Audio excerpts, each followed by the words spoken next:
नमस्कार साथियों, मैं विनीश पारासर। साथियों, डोनाल्ड ट्रंप चुनाव जीत चुके हैं। डोनाल्ड ट्रंप ने 295 सीटें जीती हैं और कमला हैरिस ने अपनी हार स्वीकार कर ली है।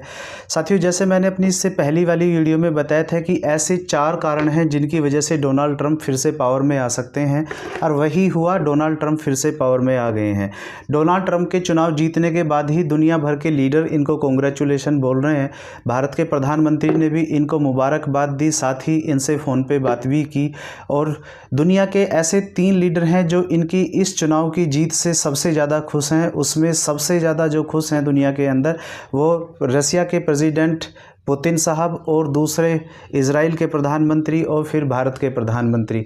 हालांकि भारत के जो रिश्ते ट्रंप के पिछले कार्यकाल में भारत के जो अमेरिका के साथ संबंध रहे थे वो मिले जुले संबंध रहे थे, क्योंकि हमारे उनके साथ व्यापारिक कुछ इशू हैं। उस पर खैर हम किसी और वीडियो में बात करेंगे। साथ ही अमेरिका के करंट राष्ट्रपति जो बाइडेन ने भी ट्रंप को मुबारकबाद दी है, कांग्रेचुलेसन बोला है। साथ ही ये भी बोला है कि हम आपको सत्ता शांतिपूर्वक तरीके से सौंपेंगे।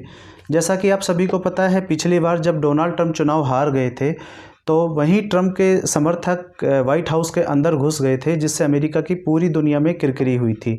जो बाइडेन ने बोला है कि हम अमेरिका की जनता ने जो मैंडेट दिया है हम उसका सम्मान करते हैं। 20 जनवरी के आसपास ट्रंप शपथ लेंगे। 2 दिन बाद ही सही रसिया ने भी ट्रंप को कांग्रेचुलेसन बोला है।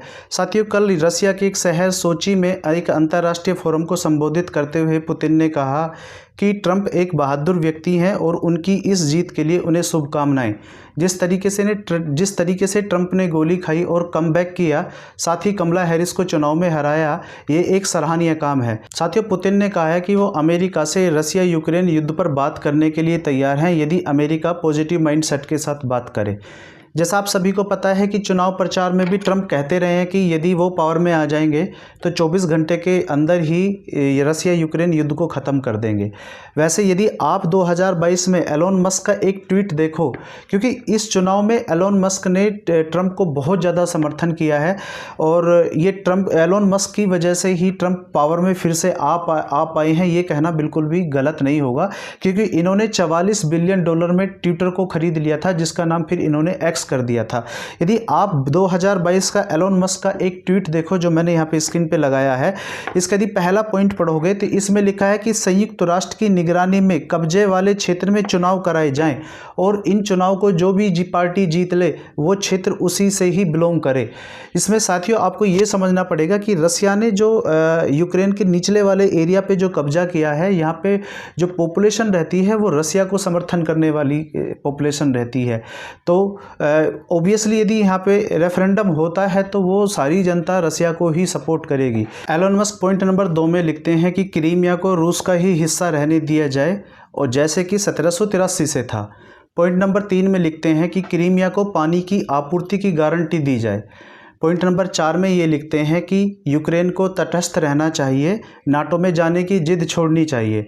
तो आप इसमें देख सकते हैं कि ये एलोन मस्क का जो पीस प्लान है, इसमें यूक्रेन के लिए क्या है, तो लिटरली यूक्रेन के लिए तो इसमें कुछ भी नहीं था। और डोनाल्ड ट्रंप पहले ही अपनी जनता से बोलकर आए हैं कि वो अमेरिकन टैक्स पेयर का पैसा यूक्रेन में युद्ध लड़ने के लिए नहीं देंगे। इससे आप समझ सकते हैं कि इस समय जेलेंस्की की क्या हालत हो रही होगी, और वो अमेरिकी सपोर्ट के बिना इस युद्ध को ज़्यादा लंबे नहीं चला सकता। तो अब देखिए, इसमें रसिया के लिए तो विन विन सिचुएशन है, क्योंकि डोनाल्ड ट्रंप अब यूक्रेन को फंडिंग नहीं देंगे। लगभग अभी तक अमेरिका ने यूक्रेन को $60 बिलियन की फंडिंग दे दी है, जिससे ये इतना लंबा इस लड़ाई को खींच के लेकर आए हैं। साथियों, मुझे नहीं लगता कि यूक्रेन को अब अपनी खोई हुई ज़मीन वापस मिलेगी। तो ये है इस वीडियो का अंत। कि आप क्या सोचते हैं इस खबर के बारे में, अपनी राय कमेंट बॉक्स में ज़रूर लिखें। और यदि आप चैनल पे पहली बार आए हैं तो प्लीज़ चैनल को सब्सक्राइब करें, लाइक करें। मिलते हैं नेक्स्ट वीडियो में। बहुत बहुत धन्यवाद।